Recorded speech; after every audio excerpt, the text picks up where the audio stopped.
Enjoy? Sure. Having fun? One more. Sure. Sure.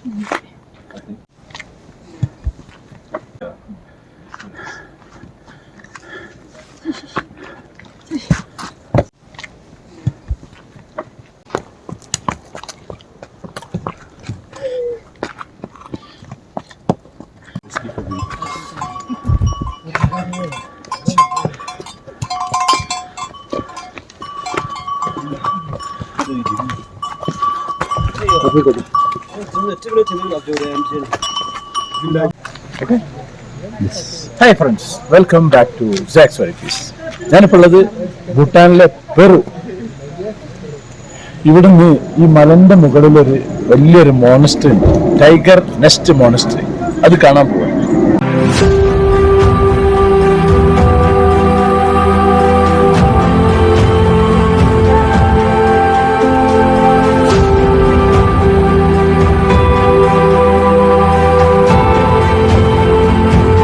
ഇപ്പം സമയം രാവിലെ 5:55.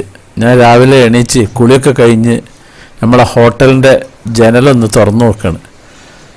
ഞാൻ സ്ഥിരമായിട്ട് നേരത്തെ എണീക്കുന്ന ആളാണ്, യാത്രയിലും നാട്ടിലൊക്കെ. യാത്രയിലാണെങ്കിൽ രാവിലെ നേരത്തെ എണീച്ച് പുറമൊക്കെ ഒന്ന് കറങ്ങി വരും. ഇതിപ്പോൾ അത്യാവശ്യം നല്ല തണുപ്പുണ്ട്, എന്നാലൊന്ന് കുറച്ച് കഴിഞ്ഞിട്ട് പുറത്തിറങ്ങണം. ഇത് നമ്മുടെ ജനലിലൂടെ കാണുന്ന കാഴ്ചകളാണ്. ചുറ്റ് ഭാഗവും അപ്പുറത്തൊക്കെ മലകളാണ്. ഇതിൻ്റെ റൂഫൊക്കെ ഉണ്ട്, നമ്മളെ കാശ്മീർ പോലെയാണ്. ഐസ് വിട്ടിട്ടുണ്ടെങ്കിൽ ഐസ് ഉരുകി വീഴാൻ വേണ്ടിയിട്ടുള്ള സ്ലോപ്പ് ടൈപ്പ് റൂഫാണ് ഉള്ളത്. അപ്പോൾ ഇനി ഞാൻ താഴേക്ക് ഇറങ്ങുകയാണ്. ഇതാണ് നമ്മളുടെ പാസേജ്. ഇനി പാസേജിൽ നിന്ന് അങ്ങനെ ലിഫ്റ്റിലൂടെ താഴേക്ക് ഇറങ്ങണം. ഇതാണ് ലിഫ്റ്റ്.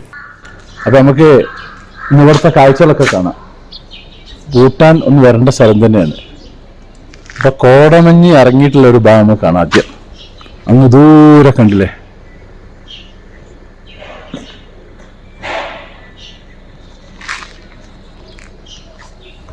ഇനി ഞാനിവിടെ താമസിച്ച ഹോട്ടൽ ഒന്ന് കാണാം.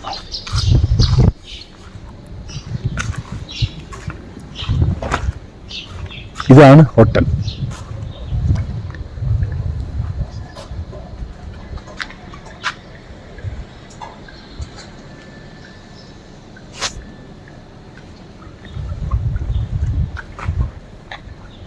ഭൂട്ടാനിലെ പാരോ എന്ന സ്ഥലത്താണുള്ളത്.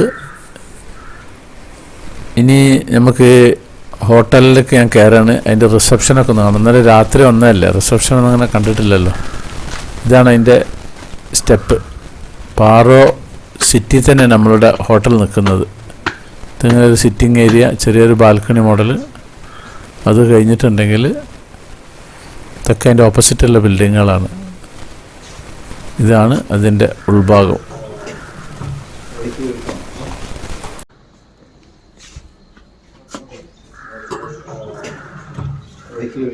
Good name please. Subar from Bhutan. ഭൂട്ടാനികളുടെ ഒരു യൂണിഫോം ഉണ്ട്, ആണുങ്ങൾ ഉപയോഗിക്കുന്ന ഒരു. എൻ്റെ ഗൈഡ് ഇട്ട് കഴിഞ്ഞില്ല, അതേപോലെ ഒരു കാലിൻ്റെ മുട്ട് വരെ അങ്ങനെ തുണി കയറ്റി കെട്ടിയിട്ട് അരയിലൊരു കെട്ട് കെട്ടിയിട്ടുള്ള ഒരു മോഡലും. സ്ത്രീകൾ അതേപോലെ ഒരു ഷർട്ടും ഒരു തുണി, നമ്മൾ സാധാരണ തുണി എടുക്കില്ല അതുപോലത്തെ ഉള്ളത്. ഇതിവിടുത്തെ ഡൈനിങ് ഏരിയ ആണ്. അപ്പോൾ ഇവിടുന്ന് ബ്രേക്ക്ഫാസ്റ്റ് ഒന്നും കഴിക്കുന്നില്ല, കുറച്ച് നേരത്തെ പോവാണ്.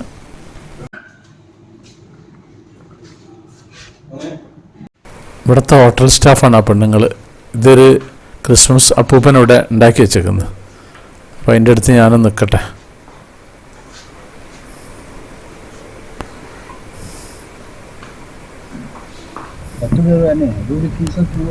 അപ്പം നമ്മൾ കാറിൽ കയറിയിട്ട് പുറപ്പെട്ടിട്ടുണ്ട്. അപ്പോൾ ഇവിടുന്ന് കുറച്ചുകൊണ്ട് പോയി കഴിഞ്ഞാൽ ഒരു ഫേമസ് സ്ഥലമുണ്ട്, അങ്ങോട്ടേക്കാണ് പോകുന്നത്. അപ്പോൾ പോകുന്ന വഴിയിലെ കാഴ്ചകളൊക്കെ നമുക്ക് അങ്ങനെ കാണാം. ഇപ്പോൾ സമയം 7:50 ആയിട്ടുണ്ട്. അത്യാവശ്യം നല്ല കാലാവസ്ഥയാണ്, കുഴപ്പമില്ലാത്തൊരു കാലാവസ്ഥയാണ്. മഴയൊന്നുമില്ല, പക്ഷെ എന്നാലും അത്യാവശ്യം നല്ല തണുപ്പുണ്ട്. സൂപ്പർ ക്ലൈമറ്റാണ്. ഈ സ്ഥലത്തിന് പാറോ എന്നാണ് പറയാം, പക്ഷെ ഞാൻ പാറു എന്നാണ് പറയാറുള്ളത്. അങ്ങനെ ഞാൻ പണ്ടേ പഠിച്ച് പാറു എന്നാണ്. അപ്പോൾ ഈ ഭൂട്ടാനിലെ ഈ പാറോ തായ്വരയിൽ സ്ഥിതി ചെയ്യുന്ന ഈ പാറോ നഗരത്തിൻ്റെ അതേ പേരിൽ തന്നെ പാറോ ജില്ല എന്ന് പറഞ്ഞൊരു ജില്ലയുണ്ട്. ഈ സ്ഥലത്തിനും പാറോ നഗരം എന്നാണ് പറയുന്നത്. ഒരുപാട് ചരിത്ര പ്രാധാന്യമുള്ള കെട്ടിടങ്ങളും സ്ഥലങ്ങളുമുള്ള ഈ നഗരത്തിലാണ് ഭൂട്ടാനിലെ ഏക അന്താരാഷ്ട്ര വിമാനത്താവളം നിർമ്മിച്ചിരിക്കുന്നത്. പ്രസിദ്ധമായ പാറോ ഇൻ്റർനാഷണൽ എയർപോർട്ട് ഒരു ഡേഞ്ചറസ് എയർപോർട്ടാണ്. അപ്പോൾ അവിടേക്ക് നമ്മൾ പോകും. ആ പോകുമ്പോൾ നമുക്ക് അവിടുത്തെ കാഴ്ചകളൊക്കെ കാണാം. ഇപ്പം നമ്മൾ അങ്ങനെ പോയിക്കൊണ്ടിരിക്കുകയാണ്. കണ്ടില്ലേ, കണ്ടമാനം ബിൽഡിങ്ങുകളും കാര്യങ്ങളൊക്കെ ഉണ്ട്. പ്രസിദ്ധമായ പാറോ തക്ത് സാങ് എന്ന് പറഞ്ഞ മൊണാസ്തറി ഇവിടെ ഉള്ളത്. അതിന് വേറെ ഒരു പേരുണ്ട്, ടൈഗർ നെസ്റ്റ് മൊണാസ്തറി. അതൊക്കെ ഈ പാറോയിലാണ് ഉള്ളത്. ആ ഒരു സ്ഥലം കാണാനാണ് ഇപ്പം നമ്മൾ പോകുന്നത്. ഒരു ഒന്നൊന്നര സംഭവമാണത്. സമുദ്രനിരപ്പിൽ നിന്ന് 7200 അടി ഉയരത്തിലാണ് ഈ പാറോ സ്ഥിതി ചെയ്യുന്നത്. ഈ പാറോയിൽ ആകെ 15000 ജനങ്ങളുള്ളും താമസമുള്ളൂ ഇവിടെ. ഈ പാറോയിൽ ഒരു നദി ഒഴുകുന്നുണ്ട്. അതിൻ്റെ പേരാണ് പാച്ചു നദി എന്ന് അതിൻ്റെ പേര്. ഈ പാറോ നഗരത്തിന് പുറത്ത് ഏകദേശം ഒരു 10 കിലോമീറ്റർ പുറത്താണ് ഞാൻ നേരത്തെ പറഞ്ഞ താക്സാങ് എന്ന് പറഞ്ഞിട്ടുള്ള ഇതുള്ളത്. അതിൻ്റെ പേര് കടുവയുടെ കൂട് എന്നാണ് അതിൻ്റെ മലയാളം അർത്ഥമുള്ളത്. സ്ഥിതി ചെയ്യുന്നത് ഇപ്പം നമ്മൾ അങ്ങോട്ടാണ് പോകുന്നത്. അതൊരു സന്യാസ ആശ്രമമാണ്. അതൊരു മലൻ്റെ മുകളിലാണ് നിൽക്കുന്നത്. ആ ഒരു മലക്ക് തന്നെ 1000 മീറ്റർ ഉയരമുണ്ട്. ഏകദേശം 1 കിലോമീറ്റർ ഉയരമുള്ള മല ഉണ്ട്. അവിടേക്ക് നടന്നു പോകണം. ഭൂട്ടാനിലെ ബുദ്ധമത സ്ഥാപകനായ ഗുരു റിംപോച്ച അദ്ദേഹം ഇവിടെ ഒരു പറക്കുന്ന പെൺകടുവയുടെ പുറത്ത് കയറി പ്രത്യക്ഷപ്പെട്ടു എന്നാണ് വിശ്വാസം. അതുകൊണ്ടാണ് ഇതിന് തക്ത് സാങ് എന്നുള്ള പേര് വന്നത്. അതായത് കടുവയുടെ കൂട് എന്നുള്ള ഒരു പേരിൽ. ഇതാണ് നമ്മളുടെ പാറു നദി. ഞാൻ നേരത്തെ പറഞ്ഞത് ഇതിൻ്റെ പേര് പാച്ചു എന്ന പേരിലാണ് ഇത് അറിയപ്പെടുന്നത്. ഈ നദി ഒരുപാട് മരങ്ങളൊക്കെ ഉള്ള നാടാണ് ഈ ഭൂട്ടാൻ എന്ന നാട്. നമ്മളെ ഗൈഡ് സ്ഥലത്ത് എത്താനായിട്ടുണ്ട് എന്ന് പറഞ്ഞിരിക്കുന്നത്. അപ്പം ഇതാണ് നമ്മുടെ ആ സ്ഥലം. ഇവിടെ വണ്ടി പാർക്ക് ചെയ്യണം. നമ്മളെ ഗൈഡ് ടിക്കറ്റ് എടുക്കാൻ പോയിട്ടുണ്ട്. ഇവിടേക്കുള്ള ടിക്കറ്റ് ചാർജ് ഒരു 1.5 ടിക്കറ്റ് ചാർജാണ്. ഒരാൾക്ക് 1000 രൂപയാണ് ടിക്കറ്റ് ചാർജ്. ഇതാണ് ആ ടിക്കറ്റ്, 1000 രൂപേൻ്റെ ടിക്കറ്റാണിത്. അപ്പോൾ നമ്മളിവിടെ നടത്തം തുടങ്ങിയിട്ടുണ്ട്. ഏകദേശം എത്ര ഉണ്ട് നിങ്ങൾക്കറിയോ? 5 കിലോമീറ്റർ മല കയറിയിട്ടാണ് ഇതുള്ളത്. ഇവിടെ ഇങ്ങനെ കോവർക്കൈത പോകുന്നുണ്ട്. പക്ഷേ കോവർക്കൈത അങ്ങോട്ടേക്കൊന്നും പോകില്ല. അവിടുന്ന് കുറച്ച് ദൂരം വരെയുള്ള കോവർക്കൈത പോവുക. പക്ഷേ നമ്മൾ കോവർക്കൈതനെ ഉപയോഗിക്കുന്നില്ല. പക്ഷേ നമ്മളേതായാലും നടക്കാൻ തീരുമാനിച്ചിരുന്നു. കാലിന് മുട്ടിനൊക്കെ വേദനയൊക്കെ ഉണ്ട്. എന്നാലും അങ്ങ് ദൂരെയുള്ള ഇതുണ്ടല്ലേ, ഇതിൻ്റെ മുകളിലേക്കാണ് എത്തേണ്ടത്. ഈ ഒരു മലന്നെ ഏകദേശം 1 കിലോമീറ്റർ ഉണ്ട് എന്നാണ് കണക്ക്. അപ്പോൾ ആ ഒരു മലൻ്റെ മുകളിലേക്ക് ഞങ്ങളങ്ങനെ നടന്നു പോവാണ്. നമുക്ക് പോകുന്ന വഴിയിലെ കാഴ്ചകളൊക്കെ ഇങ്ങനെ കാണാം. എപ്പോൾ എത്തുന്നൊന്നും പറയാൻ പറ്റില്ല. ഇപ്പം കൃത്യസമയം 8:24 ആയിട്ടുണ്ട്. 5 കിലോമീറ്ററോളം ദൂരം ഉണ്ടെന്നാണ് നമ്മളുടെ ഗൈഡ് പറഞ്ഞിട്ടുള്ളത്. പുള്ളിക്കാരനെ സമ്മതിക്കുന്ന വേണം. എത്രയോ തവണ ഇദ്ദേഹം ഇതിൻ്റെ മുകളിലേക്ക് കയറി ഇറങ്ങിയിട്ടുണ്ട്. അവനൊരു അവാർഡ് കൊടുക്കാമെന്ന് പറഞ്ഞിട്ടുണ്ട് ഞാൻ അതിന്. അവൻ പറഞ്ഞ എന്താ അറിയോ, ഞങ്ങളിതിങ്ങനെ പോയി ഞങ്ങൾക്ക് ഇതൊക്കെ ഒരു പ്രാക്ടീസ് അയക്കുന്നത്. അതുപോലെ നിങ്ങളിങ്ങനെ കയറി ഇറങ്ങിയാൽ നിങ്ങൾക്കൊരു ബുദ്ധിമുട്ടുണ്ടാവും തോന്നൂല. അപ്പം ഞാനൊരു അറബിക് ഡ്രസ്സ് ഇട്ടിട്ടാണ് രാവിലെ ഹോട്ടലിൽ നിന്ന് ഇറങ്ങിയത്. അപ്പം തന്നെ ഇദ്ദേഹം എന്നെ ഇങ്ങനെ നോക്കിയിട്ടൊരു ചുവപ്പ് ഡ്രസ്സാണ് ഇട്ടിട്ടുള്ളത്. ഇത് പറ്റില്ല എന്ന് പറഞ്ഞു. അപ്പം ഞാൻ പേടിച്ചുപോയി. എന്താണെന്ന് വെച്ച് കഴിഞ്ഞാൽ ഇനി ഇവരെ അമ്പലത്തിലേക്കേറ്റോ ഇനി ചുവപ്പ് ഡ്രസ്സ് കയറ്റില്ല എന്നിട്ട് ഉണ്ടോയെന്ന് ചോദിച്ചു. പക്ഷേ സംഭവം അതല്ല. ഈ അറബിക് ഡ്രസ്സ് ഇട്ടിട്ടുണ്ടെങ്കിൽ ഒരു പാവാട മോഡലാണല്ലോ ഇതിൻ്റെ അടിഭാഗം. അപ്പം നടക്കാൻ കുറച്ച് ബുദ്ധിമുട്ടുണ്ട് എന്ന് അദ്ദേഹം പറഞ്ഞു. പാൻ്റ് ആയിരിക്കും ഏറ്റവും ഉത്തമം എന്ന് പറഞ്ഞു. പക്ഷെ എന്നെ സംബന്ധിച്ച വിഷയമുള്ള കാര്യമില്ല. നമ്മൾ ഇതിലും വലിയ മല ഈ ഡ്രസ്സ് ഇട്ട് കയറിയിട്ടുണ്ട് എന്ന് പറഞ്ഞു. എന്നാൽ okay, no problem, come with me എന്ന് പറഞ്ഞു. അങ്ങനെ മൂപ്പരപ്പം അങ്ങനെ നടന്നിങ്ങനെ പോവുകയാണ്. ഇപ്പം ഞാൻ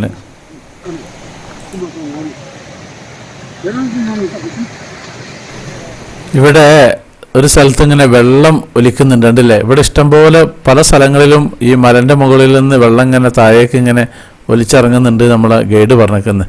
ചിലത് ഒരു ഹോളി വാട്ടർ എന്നൊക്കെ പറയുന്നുണ്ട്. ചിലതിന് ഇതുണ്ടല്ലേ ഇതുവരെ ഒരു അമ്പലമാണ്. ഇതിനുള്ളൊരു സാധനം ഇങ്ങനെ തിരിയുന്നുണ്ടല്ലേ, അതുവരെ ഒരു ഇതിലുള്ള സംഭവമാണ്. അങ്ങനെ തിരിയുന്നുണ്ട്. ഇതിൻ്റെ അടിയിൽ കൂടി നല്ല ക്രിസ്റ്റൽ വെള്ളം അങ്ങനെ ഒഴുകി വരുന്നുണ്ട്.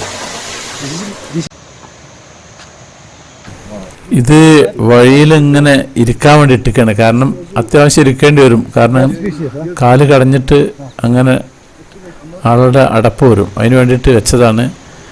പിന്നെ ഇവിടുന്ന് 2 സ്റ്റിക്ക് കിട്ടും ഫ്രീ ആയിട്ട്. അങ്ങനെ വേണമെങ്കിൽ സ്റ്റിക്ക് പിടിച്ചിട്ട് അങ്ങനെ പോവാം. ഇതിങ്ങനെ ചെറിയൊരു മരത്തിൻ്റെ ഒരു കെട്ട് കെട്ടിയിട്ട് അങ്ങനെ പോകുന്ന ഭാഗമുണ്ട്. അതിന് പുറമെ ചില കല്ലുകൊണ്ടൊക്കെ റെഡിയാക്കിയിട്ടുണ്ട്. ഇതുണ്ടല്ലോ, ഇതൊക്കെ മരത്തിൻ്റെ ഒരു പീസാണ് ഈ നീളത്തിൽ കാണുന്നത്. ഇംഗ്ലീഷുകാർ ഒരുപാടുണ്ട്. ഇപ്പം ഉണ്ടല്ലോ, ഇതിങ്ങനെയൊക്കെ കൊത്തി ഉണ്ടാക്കിയൊക്കെയാണ്. ഇതിങ്ങനെ ഇങ്ങനെ കയറിപ്പോണം. ഒരു വൈക്കാകും.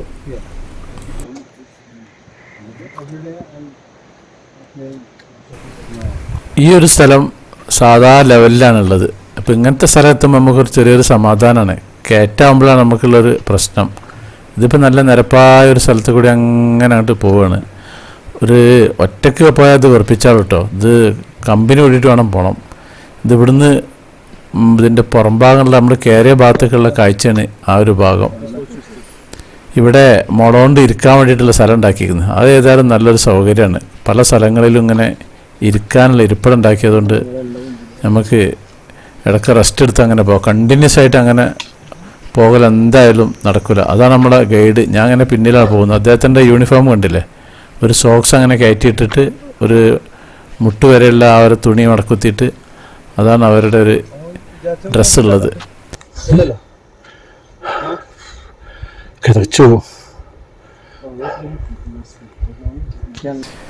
ഇവനോട് ഞാൻ ഇടക്കിടക്ക് ചോദിക്കും എത്തിയോ എന്ന്. അപ്പോൾ ഓനെന്താ മറുപടി അറിയാം, 5 മിനിറ്റ് ഉള്ളൂ ഇനി, 5 മിനിറ്റ് ഉള്ളൂ. അപ്പോൾ അത് ഓൻ്റെ ഒരു ശൈലിയാണത്. കാരണം ഒരു 5 മിനിറ്റ് പറയുമ്പോഴത്തേക്ക് ടൂറിസ്റ്റേഴ്സ് ചേർക്കുക 5 മിനിറ്റ് ഉള്ളല്ലോ, പിന്നെ അങ്ങോട്ട് നടക്കും.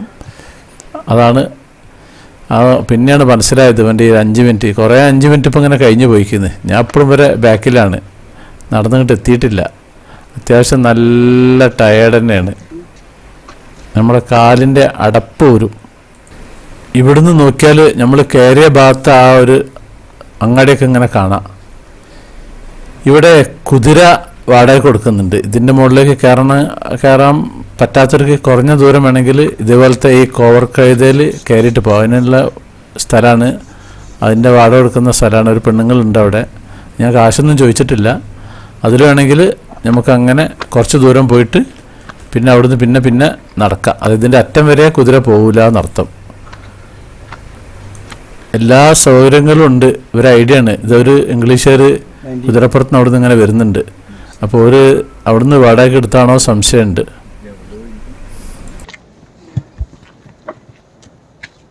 Enjoy? Having fun?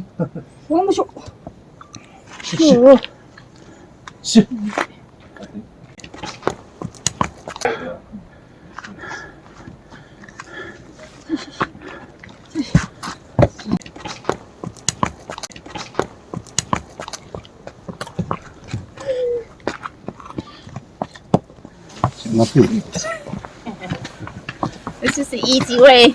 Easy way.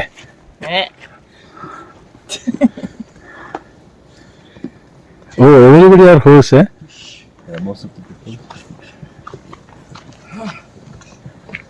Nice. It's in the Indian race, right? Huh? Indian. What you call this race? Indian something, no? No. It's all Scotland.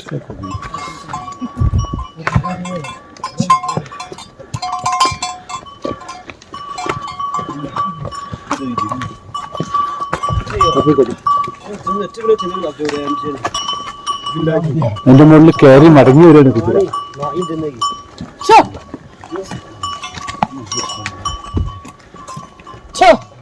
Good morning.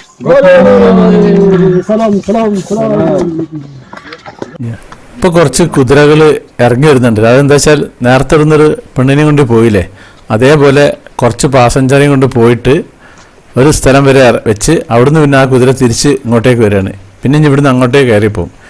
ഇവിടെയൊക്കെ ഇപ്പോൾ ഒരു നിരപ്പായൊരു സ്ഥലമാണ്, കുഴപ്പമില്ലാത്തൊരു സ്ഥലമാണ്. ഇവിടെ ഇംഗ്ലീഷുകാർ കണ്ടമാനം ഉണ്ട്, ഇതിലൂടെ യാത്ര ചെയ്യുന്നുണ്ട്.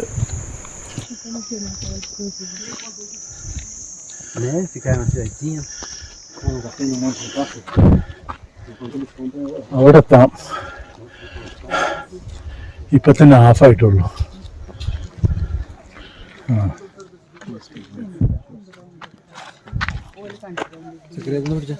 യൂറോപ്യന്മാർ കണ്ടമാനുണ്ട്. അവരൊക്കെ കൂടി ഇവിടെ ഒന്നിച്ച് കൂടിയിരിക്കുന്നു. പിന്നെ അവർക്ക് ഈ മല കയറുകയെന്ന് പറഞ്ഞാൽ ഭയങ്കര ത്രില്ലാണ്. പൊതുവെ 40-70 വയസ്സുള്ളവരൊക്കെ ഉണ്ടല്ലേ. ഇതൊക്കെ ഒരു ഒന്നായിട്ട് ഇവിടെ ഒന്ന് റെസ്റ്റ് എടുക്കാവുന്നുണ്ട്. 70-75 വയസ്സുള്ള പെണ്ണുങ്ങളും ആണുങ്ങളൊക്കെ ഉണ്ട്. പക്ഷെ എന്നെ സംബന്ധിച്ചിട്ട് ഈ മല കയറുകയെന്ന് പറഞ്ഞാൽ ഭയങ്കര മടിയുള്ളൊരു സംഭവമാണ് ഈ കയറ്റം കയറി പോകുന്നത്. അപ്പം പിന്നെ ഞാൻ ഇതൊരു ഫേമസ് സംഭവം അല്ലേ വെച്ചിട്ടും പിന്നെ ഭൂട്ടാനിലൊരു മെയിൻ സംഭവമാണല്ലോ വെച്ചിട്ട് അങ്ങനെ ഇവിടെ കയറുകയാണ് ഇപ്പം ഞാൻ.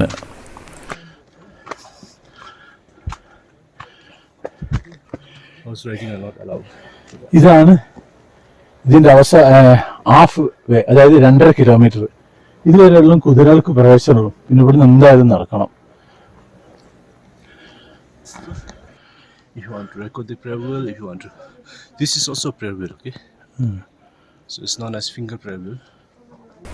എൻ്റെ ഭൂട്ടാൻ ഗൈഡ് പുള്ളിക്കാരൻ അങ്ങനെ പറഞ്ഞുകൊണ്ടേ ഇരിക്കുന്നുണ്ട് ഓരോ ഡീറ്റെയിൽസ്. ഗൈഡ് ഉണ്ടാവും നല്ലതാണ്. അവൻ്റെ പേര് ഞാൻ ഒന്നുകൂടി പറഞ്ഞുതരാം. യഷി വാങ്ചുങ് എന്നവൻ്റെ പേര്. ഇവരെ പേരൊക്കെ ഒരു 1.5 പേരാണ്. ഇതൊരു നിരപ്പായ ഒരു സ്ഥലമാണ്. ഈ ഒരു ഭാഗം ഈ ഒരു നീളത്തിൽ നിൽക്കുന്നുണ്ടല്ലോ, ഈ ഒരു ഭാഗം അങ്ങനത്തെ ഒരു സ്ഥലമാണ്. ഇത് ഒരു ഫോട്ടോ ഷൂട്ട് ഏരിയ ആണ്. ഞാൻ നേരത്തെ പറഞ്ഞ ഹാഫ് ഏരിയ ഉണ്ടല്ലോ, ആ ഹാഫ് ഏരിയൻ്റെ അത് കുറച്ച് കയറ്റത്തിലുള്ളത്. നേരത്തെ ഞാൻ താഴത്തുനിന്നാണ് പറഞ്ഞത്. ഇതതിൻ്റെ ടോപ്പ് ഭാഗമാണ്. ഇവിടെ പൊതുവെ എല്ലാവരും വന്ന് കുറച്ച് ഫോട്ടോസൊക്കെ എടുക്കുന്നൊരു ഏരിയ ആണിത്. ടൈഗർ നെസ്റ്റ് മൊണാസ്ട്രി എന്ന് അതിന് പറയാം. അതിന് വേറെയും പേരുണ്ട്. പാരോ തക്സാങ് പാൽഫക് മൊണാസ്ട്രി എന്ന് പറയും. ഇത് ഈ ടൈഗർ നെസ്റ്റ് മൊണാസ്ട്രി മൊത്തം 13 ഉണ്ടായിരുന്നു. 13 ഗുഹകളിൽപ്പെട്ട ഒന്നാണ് ഇപ്പം നമ്മൾ കാണാൻ പോകുന്നത്. 1692 ഒരു ആശ്രമമായി നിർമ്മിച്ച ആ സ്ഥലം കാണാനാണ് ഇപ്പോൾ പോകുന്നത് നമ്മൾ.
ഇവിടെ ഒരു കഫ്തീര ഉണ്ടാക്കിയിട്ടുണ്ട്. അപ്പോൾ ഇവിടുന്ന് സാൻഡ്വിച്ച്, ജ്യൂസ്, ഈ സാധനങ്ങളൊക്കെ ഇവിടെ കിട്ടും. അപ്പോൾ അതിന് വേണ്ടിയിട്ട് കുറച്ചേരം ഇവിടെ റെസ്റ്റ് എടുത്തിട്ട് ടോയ്ലറ്റൊക്കെ ഉണ്ട്, മൂത്രമൊഴിച്ചിട്ടൊക്കെ പോവാം. ആ ഒരു ഭാഗമാണിത്.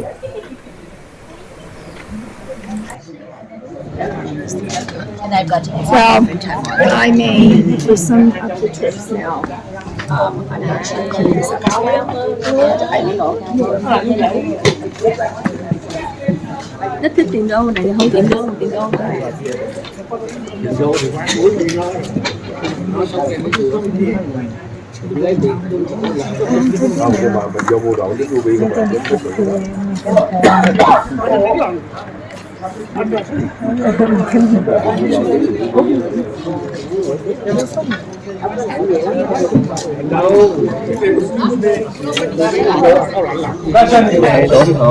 അതിൻ്റെ മുകളിലേക്ക് എത്തണം.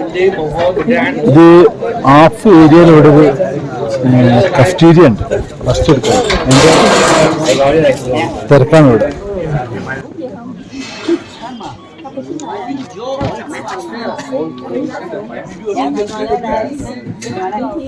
ഈ കഫ്തീരിയൻ്റെ പേര് എഴുതിയിരിക്കുന്നത് ടൈഗർ നെസ്റ്റ് താക്സാം കഫ്റ്റീരിയ എന്ന്. അപ്പോൾ ഇതിൻ്റെ അകത്തേക്ക് ഞാൻ കയറിയിരിക്കുന്നത്. ഇനി ഇവിടെ എന്തൊക്കെ ഉണ്ട് എന്നുള്ളതൊക്കെ ഒന്ന് നോക്കട്ടെ. ഭയങ്കര ചാർജൊക്കെ ആണെന്നാ പറയുന്ന കേട്ട്. എന്നാലും ചെറുതായിട്ട് വിശപ്പുണ്ട്, പൈസ ചിലവാക്കാനുള്ളതാണല്ലോ. ഇതാണ് ഇവരെ യൂണിഫോം. ഇതൊക്കെ ഇവിടുത്തെ ഗൈഡുമാരാണ് ഈ കാണുന്നത്. മറ്റേ കോലത്തുള്ള ഡ്രസ്സ് ഇട്ട് ഇറക്കുന്നത്. ഇവിടെ കൂടുതലും ഇംഗ്ലീഷുകാരാണ്, ഇന്ത്യക്കാരും കാണുന്നില്ല ഇവിടെ. ഇവിടെ ഞാൻ തന്നെ ഉള്ളൊരു ഇന്ത്യക്കാരന് തോന്നുന്നുണ്ട്.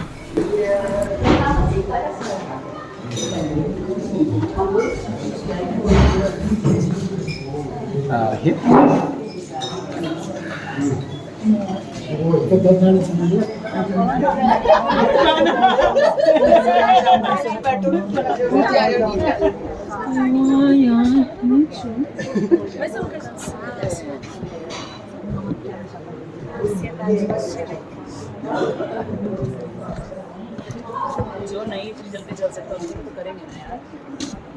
तेरी मेटाबॉलिज्म और मेरे में तो नहीं, मैं वही कह रहा हूँ ना, मैं अभी वेट कर रहा हूँ. मैं सबसे लास्ट में अभी निकलूंगा जब तक वो पहुँचेंगे. हालांकि मैं पास ले लिया डिब्बी से ना. ഞാനിപ്പോൾ കഫ്റ്റീരിയയിൽ നിന്ന് പുറത്തിറങ്ങിയതാണ്. അങ്ങ് ദൂരെ കാണുന്ന അവിടെയാണ് നമുക്ക് ഇനി എത്തേണ്ടത്.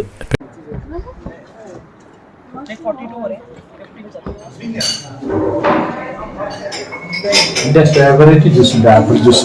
അതവിടെ നിന്ന് കുടിച്ചത്. ഒരു ചെറിയ ആപ്പിൾ ജ്യൂസിന് 90 രൂപയാണ്.